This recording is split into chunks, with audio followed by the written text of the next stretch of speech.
शशांक बावस्कर यांच्या वैचारिक प्रेरणेतून ग्रंथ प्रदानाचा उपक्रम प्रबोधन वाचनालयात 61 पुस्तके भेट इचलकरंजी. प्रबोधन वाचनालयाचे अध्यक्ष शशांक बावस्कर यांच्या वाढदिवसानिमित्त एक आगळावेगळा उपक्रम राबवण्यात आला.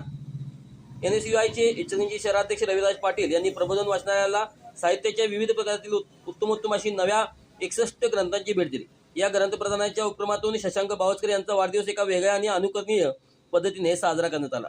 यावेळी बोलताना रविराज पाटील म्हणाले, शशांक बावस्कर यांच्या वैचारिक प्रभावामुळेच ग्रंथभेटीची कल्पना सुचली. वाचन संस्कृती वाढावी या हेतूने हा उपक्रम राबवला.